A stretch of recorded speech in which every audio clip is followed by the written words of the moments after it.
बिस्मिल्लाहिर्रहमानिर्रहीम अन अनस रज़ियल्लाहु तआला अन्हु मरफ़ूअन याती अलन्नासि ज़मानुन अस्साबिरु फ़ीहि अला दीनिही कल-क़ाबिद अलल जमरी रवाहु तिर्मिज़ी व इब्नु अदी फ़िल कामिल व इब्नु बत्तता फ़िल इबाना। सैयदना अनस रज़ियल्लाहु तआला अन्हु फरमाते हैं, नबी अकरम सल्लल्लाहु अलैहि वसल्लम ने इरशाद फरमाया, लोगों पर ऐसा ज़माना आएगा कि अपने दीन पर सब्र करने वाला जलते हुए अंगारे को मुट्ठी में बंद करने वाले के बराबर होगा।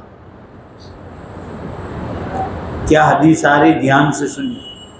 रसूलुल्लाह सल्लल्लाहु अलैहि वसल्लम फरमाते हैं, लोगों पर क़यामत से पहले ऐसा ज़माना आएगा कि दीन पर सब्र करने वाला जलते हुए अंगारे को मुट्ठी में बंद करने वाले के बराबर। दीन पर ऐसी तकलीफ़ें आएगी कि इंसान को सब्र करना पड़ेगा और ऐसे होगा कि हाथ में आग का अंगारा रखने के बराबर हो। उलमा फरमाते हैं, उम्मत मुस्लिमा का पिछला दौर भी इस हदीस का मिस्दाक बना रहा है। अब भी बाज़ लोग आजमाइशों में मुब्तला हैं, इम्तिहान में मुब्तला हैं और मुस्तक़बिल में भी यकीनन बाज़ सूरतें इस हदीस का मिस्दाक बनेगी। क्या फरमाते उलमा कि पिछले ज़मानों में भी हाल गुजरा है, आज भी बाज़ उम्मतें या बाज़ कौमें आजमाइश और इम्तिहान में हैं और आइंदा भी क़यामत से पहले पहले ऐसे दीन पर सब्र करने के हालात पेश आएंगे। इस हदीस से ये भी मालूम हुआ कि ज़रूरी नहीं कि फितनों के ज़माने में मुसलमान अपने आप को मजबूर समझकर लोगों की मुवाफ़क़त इख्तियार करना शुरू करे, बल्कि इसे सबसे पहले सब्र का दामन थामने की हर मुमकिन कोशिश करना चाहिए। यानी ऐसा ना करे कि आदमी ये समझे कि फितनों का ज़माना है लिहाजा ईमान छोड़ दे, लोग जैसा कहें वैसा बोलें। फरमाया नहीं, बल्कि इस पर सब्र का दामन को थामे रखे और हर मुमकिन कोशिश करे। मतलब किसी भी तकलीफ़ आ जाए, कैसी भी तकलीफ़ आ जाए, आदमी सब्र के दामन को न छोड़े।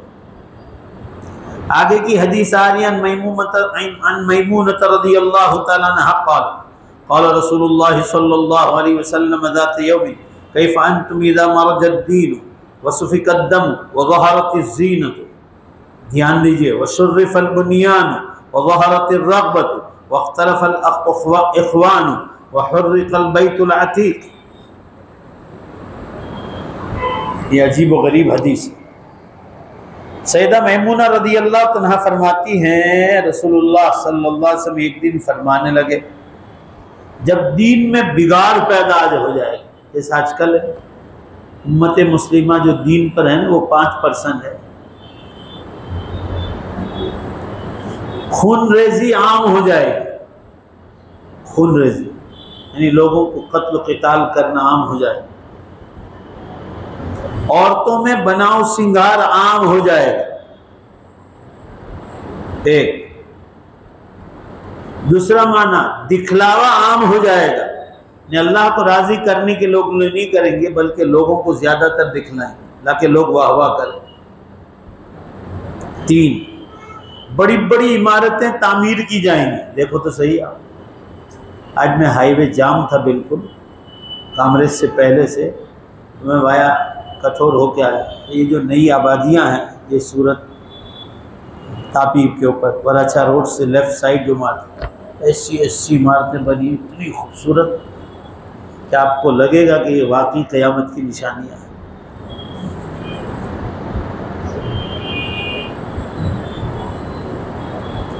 सूरत शहर में भी है बड़ी बड़ी इमारतें। और फरमाया लालचें बढ़ जाएगी। देखो आज लालच, माल की लालच, खाने पीने की लालच, जो दुनियावी लालचें हैं वो बढ़ जाएगी। और वख्तलफतिल इख़वान, और भाई भाइयों में झगड़े पैदा हो जाएंगे। तिर्मिज़ी को और हदीस आई, कि भाई को छोड़कर दोस्तों से ज्यादा मोहब्बत करने लगे तो समझ जाना क़यामत करीब है। और फरमाया अल्लाह के घर को क़यामत से पहले जला दिया जाए तो तुम्हारा हाल क्या हो, यानी क़यामत उस वक्त कायम हो जाए, करीब होगा कि क़यामत कायम हो जाए।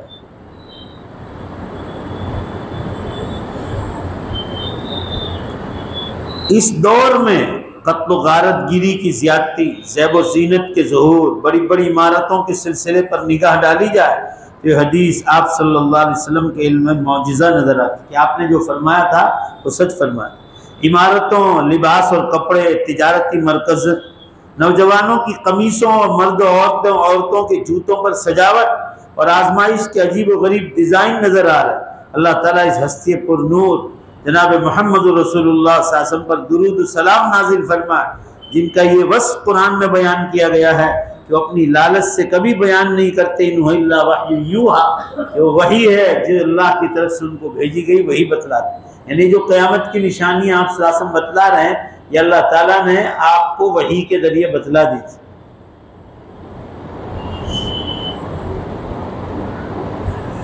आगे की हदीस आ रही अन उलैम रज़ियल्लाहु अन्हु क़ाल कुन्तु मअ आबिसिल गफ़्फ़ारी अला सत्हिन फ़रअ क़ौमन यतहम्मलून मिन अत्ताउन फ़क़ाल मा लिहाउलाइ यतहम्मलून मिन अत्ताउन या ताउन खुज़नी इलैका मर्रतैन फ़क़ाल लहु इब्नु अम्मिन लहु ज़ू सुहबतिन लम ततमन्नल मौत वक़द समिअत रसूलुल्लाह सल्लल्लाहु अलैहि वसल्लम यक़ूल ला यतमन्नयन्न अहदुकुमुल मौत फ़इन्नहु इंद इंक़िताइ अमलिही वला यरुद्दु फ़यस्तअतिब फ़क़ाल बादिरु बिल अमाल ख़िसालन सित्तन इमरातुस सुफ़हा व कसरतुश शुर्ब व क़तिअतुर रहम व बैअल हुक्म व इस्तिग़फ़ाफ़ुन बिद्दम व नश्रुन यत्तख़िज़ूनल क़ुरआन मज़ामीर युक़द्दिमून अर्रजुल लैसा बिअफ़क़हिहिम वला अअलमिहिम मा युक़द्दिमूनहु इल्ला लियुग़नी। ज़रा ध्यान दीजिए, हदीस सुनने के लायक। हज़रत उलैम रज़ियल्लाहु अन्हु फरमाते हैं मैं आबिस गफ़्फ़ारी के पास छत पर बैठा हुआ था, उन्होंने कुछ लोगों को ताउन में मुब्तला देखा। ताउन कहते हैं प्लेग की बीमारी। वो कह रहे मैं छत के ऊपर बैठा हुआ था, उन्होंने कुछ लोगों को प्लेग की बीमारी में मुब्तला देखा और कहा ये लोग ताउन में प्लेग में मुब्तला क्यों हैं, ये ताउन मुझ पर तारी हो जा। उन्होंने ये बात 2 दफ़ा कही। उनके चचाजाद भाई जो सहाबी थे ने उन्होंने उन्हें कहा आप मौत की तमन्ना क्यों करते हैं, हालांकि आपने रसूलुल्लाह सल्लल्लाहु अलैहि वसल्लम को फरमाते हुए सुना कोई भी आदमी मौत की तमन्ना न करे क्योंकि मौत आमाल के सिलसिले को ख़त्म कर देने वाली चीज़ है। किसी को मौत के बाद अल्लाह को राज़ी करने के लिए दोबारा मौका नहीं दिया जाए, लिहाजा मौत मांगे नहीं आदमी। ज़ोर से बोलो भाई, मौत मांगने का हुक्म। अगर आदमी बहुत बड़ी बीमारी में फंस गया हो और सब डॉक्टरों को हकीमों को बताने के बाद नाउम्मीद हो जाए कि अब बीमारी अच्छी नहीं होगी तो दुआ मांगे तो ये मांगे अल्लाह मेरी ज़िंदगी अच्छी है तो ज़िंदगी अता फरमा और मौत बेहतर है तो मौत अता फरमा, बस। क्योंकि मौत जो है नेक आमाल को ख़त्म करती है, बल्कि उम्र में बरकत के लिए दुआ मांगनी चाहिए कि अल्लाह उम्र में बरकत अता फरमा, नेक आमाल के साथ, तंदुरुस्ती के साथ, गुनाहों से बचाते हो, इस तरह की दुआ मांगनी चाहिए। क्योंकि मौत आमाल के सिलसिले को ख़त्म कर देने वाली चीज़। किसी को भी मौत के बाद अल्लाह को राज़ी करने के लिए दोबारा मौका नहीं दिया जाएगा। एक बार मौत आ गई, दोबारा आपको दुनिया में अल्लाह को राज़ी करने के लिए मौका नहीं देगा, बात ख़त्म हो गई। नीज़ ये भी फरमाया इन 6 मामलात में से पहले पहले अमाल कर लो। बादिरू बिल आमाली खिसालन सित्तन। ध्यान दीजिए, अब सल्लल्लाहु अलैहि वसल्लम फरमा रहे हैं कि ये इन 6 मामलात से पहले पहले अमाल कर लो। नंबर 1 बेवकूफ़ों की हुकूमतें आ जाएगी। देख लो आज सारी दुनिया में यही बेवकूफ़ों की हुकूमत आ जाएगी। नंबर 1 पुलिस की और फौजियों की ज्यादती हो जाएगी। देख रहे हैं, पुलिस और फौज की ज्यादती हो जाएगी। आज देखो कितनी पुलिस, रिश्तेदारियां तोड़ी जाएगी। 3 आज देखो छोटे छोटे मामलात में हम रिश्तेदारियां तोड़। नंबर 4 ओहदों और फैसलों की खरीदो फरोख्त होगी, ओहदे खरीद बेचे जाएंगे, प्राइम मिनिस्टर बनाए जाएंगे ऐसे लोग और उनको मिनिस्टर बना प्राइम मिनिस्टर। ये हाल हो, यही हो रहा है सब जगह दुनिया। नंबर 5, इंसानी खून सस्ता हो जाएगा, यानी कत्लो क़िताल आम हो जाएगा। नंबर 6, अच्छी आवाज वाले लोग जो कुरान मजीद को सुरीली आवाज में पढ़ने का एहतमाम करेंगे, वो ऐसे आदमी को आगे करेंगे जो आलिम भी नहीं होगा, मुफ्ती भी नहीं होगा, मगर सिर्फ इस वजह से आगे करेंगे कि वो उन्हें कुरान मजीद गा गा कर सुनाए, गाते हुए कुरान सुनाए। वो आलिम भी नहीं होगा, वो मुफ्ती भी नहीं होगा। उलमा फरमाते हैं, शायद आप भी इस बात से मुत्तफिक हैं कि हमारे दौर में ये चीज़ें पूरी तरह मौजूद हैं, 6 की 6 चीज़। भाई बोलो ना जोर से, है कि नहीं? कौन कौन सी? बेवकूफ़ों की हुकूमत, पुलिस की ज़्यादती, रिश्तेदारों से रिश्तेदारी तोड़ना, ओहदे और फैसलों की खरीद व फरोख्त, ओहदे बेचे जा रहे, इंसानी खून सस्ता हो जाए, कत्लो क़िताल, और कैफो सुरूर वाले लोग जो कुरान मजीद को सुरीली आवाज़ में पढ़ने, यानी अच्छी आवाज़ में कुरान पढ़ेंगे गा गा कर, और लोग मस्त होकर सुने, हालांकि वो आलिम भी नहीं होगा, मुफ्ती भी नहीं होगा। उलमा फरमाते हैं कि शायद आप भी इस हकीकत से मुत्तफिक है कि आजकल हमारे दौर में 6 की 6 चीज़ें पूरी तरह पाई जा रही हैं। हर मस्जिद की इंतज़ामिया तरावी के लिए कुरान के हाफिज़ीन तलाश नज़र आती है। किसी को ये तरजीह नज़र नहीं आती कि कारी साहब मुफ्ती हैं, शरीयत का इल्म रखते हैं, तक़वा तहारत हैं कि नहीं, बस अच्छी आवाज़ कोयल की तरफ पढ़ रहे हैं इसलिए उठा के ले आए। हर एक की यही रट है कि सुरीली आवाज़ हो, आवाज़ अच्छी, आयात को गा गा कर पढ़ता हो, रफ्तार में तेज़ी हो, ताकि लोग उनकी मस्जिद की तरफ खींचे चले आए, यानी मजमा बढ़ाने के लिए अच्छी आवाज़ वाले कारी को बुलाए। आजकल कारी हजरात की आजमाइशें शुरू है, वो एक मस्जिद में जाकर जहरी नमाज पढ़कर इंटरव्यू दे रहे हैं, सलाम फेरते ही मस्जिद के चंद चौधरी साहिबान फैसला देते हैं कि मज़ा नहीं आया, किसी और कारी को बुलाओ।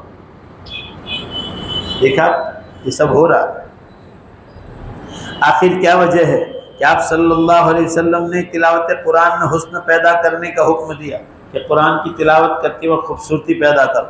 आप सल्लल्लाहु अलैहि वसल्लम ही इस हदीस में इस किस्म के लोगों का भी रद्द कर रहे हैं। असल वजह यह है कि इमाम में तक़वा, पारसाई, इल्म, फ़क़ाहत, मुफ्ती होना, खौफ खुदा होना जैसी सिफ़ात, यानी मसले मसाइल मालूम हो, ये होना चाहिए। और अवामुन्नास को कुरान समझने पर तवज्जो करनी चाहिए, सिर्फ अच्छा कुरान पढ़ता हो इस पर नज़र नहीं होनी चाहिए। इन उमूर के साथ साथ आवाज़ में हुस्न भी होनी चाहिए।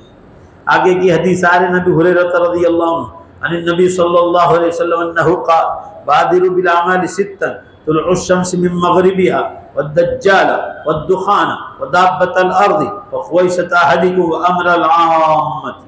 सैयदना अबू हुरैरा रज़ियल्लाहु अन्हु इरशाद फरमाते हैं, नबी अकरम सल्लल्लाहु अलैहि वसल्लम ने इरशाद फरमाया, इन 6 चीज़ों से पहले अमाल कर लो। 6 चीज़ों से पहले, सूरज पश्चिम से निकल जाए उससे पहले नेक अमाल कर लो, 1, यानी उसके बाद तौबा का दरवाज़ा बंद हो जाएगा। दज्जाल निकलने से पहले अमाल कर लो।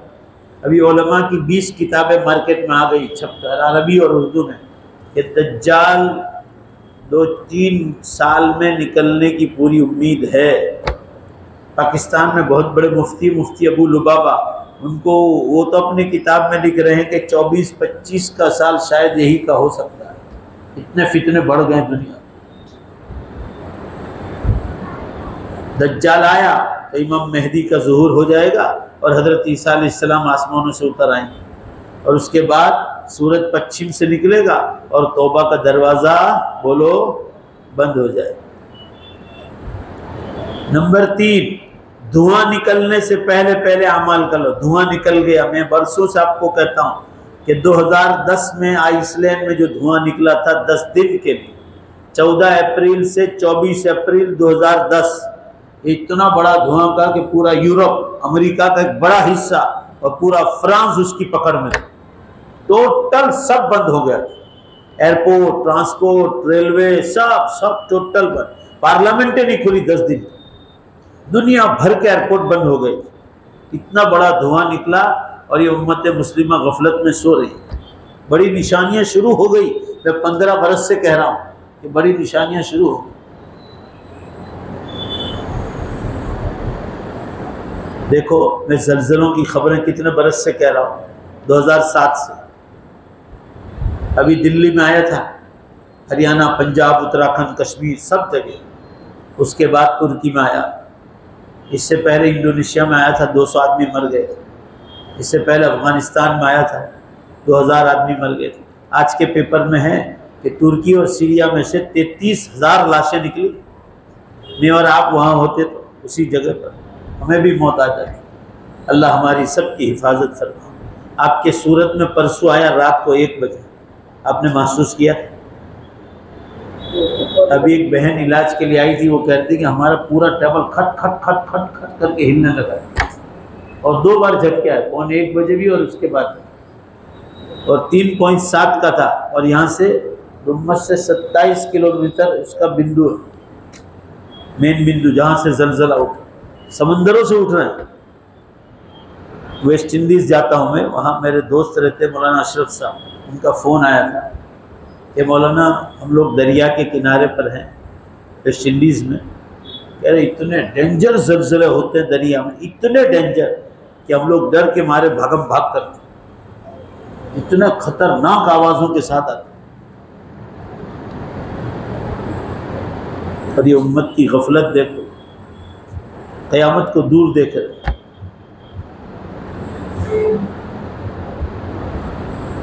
कल भरूच में एक्सीडेंट हुआ ना, नेक नौजवान, सुन्नत की दाढ़ी चेहरे पर, मालदार घराने का बच्चा, एक्सीडेंट में वहीं शहीद हो गया।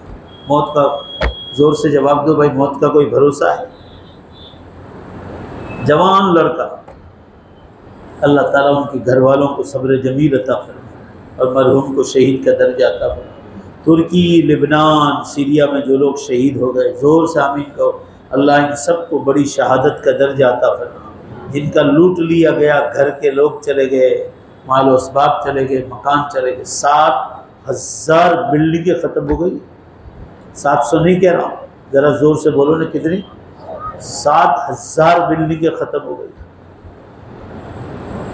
33,000 लाशें निकली और 50 से ज़्यादा मुल्क वहाँ पहुँच गए खिदमत के लिए। मौलाना नेपाल से आए हैं, नेपाल की भी काफ़ी फ़ौज वहाँ पहुँचा दी गई।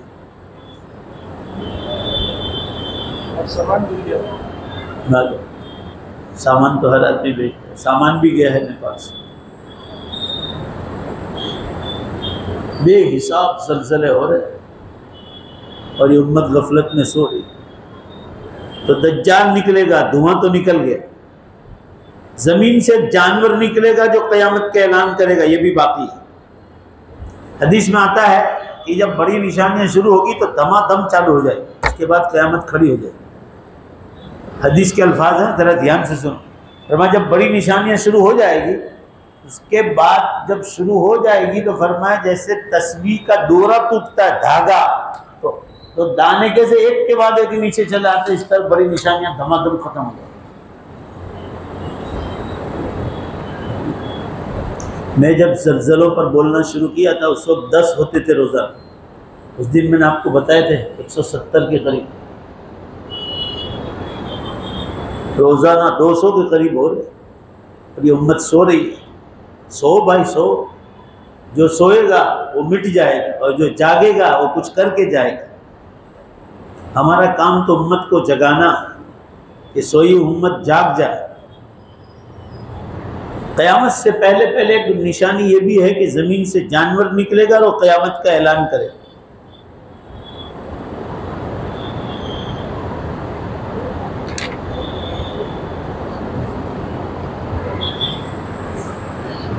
खुवई से तो हादिम के 3 माने हैं। मौत हर शख्स के मुताल्लिका मखसूस लड़ाई, हर शख्स के जान और माल से मुताल्लिका मसरूफियात। जब बंदा इन 3 उमूर में किसी एक में फंस जाता है यानी जान माल के अंदर, तो वो आमाल सालिहा की रूटीन बरकरार नहीं रख सकते, खासकर मौत जब आ जाए। दज्जाल मगरिब से, और इसी तरह मगरिब की तरफ से सूरज का निकलना और जानवर का निकलना, इन तीन अलामतों के ज़ुहूर के बाद न तो ईमान कबूल होगा और न किसी फासिर और फाजिर की तौबा कबूल होगी। धुएं के बारे में दो कौल है, एक यह है कि आप सल्लल्लाहु के ज़माने में एक बार निकला था, वो एक दिन के लिए, और दूसरा है क़यामत से पहले पहले आएगा, जो अभी निकल गया 2010 में, 10 दिन तक धुआं निकला है लगातार। आप खुद सोचो, पूरा यूरोप, अमेरिका और फ्रांस उसकी पकड़ में आ गया, इतना धुआं धुआं धुआं, कुछ नजर ही नहीं आता था 10 दिन तक।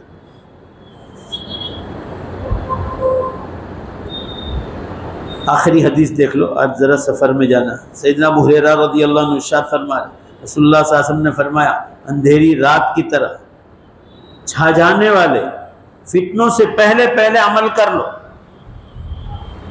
उस वक्त आदमी सुबह के वक्त मुसलमान होगा और शाम को काफिर, शाम को मोमिन होगा और सुबह को काफिर। वो अपने दीन को दुनियावी साजो सामान के बदले बेच लेगा। अल्लाह ताला शानहू हम तमाम को इन कही हुई बातों पर अमल की तौफीक अता फरमाए। नबी हसन भाई सब आ गए, कहाँ हैं?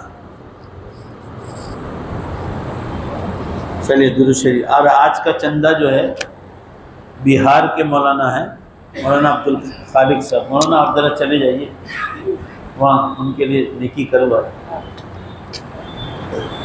मौलाना अब्दुल खालिक साहब का है, वो बिहार से आए हैं और मैं उनके मदरसे के जलसे में गया हूँ। बहुत गरीब इलाका है, अररिया ज़िला। आप हज़रात लिल्लाह ज़कात सदक़ात खैरात से उनकी इमदाद फरमा।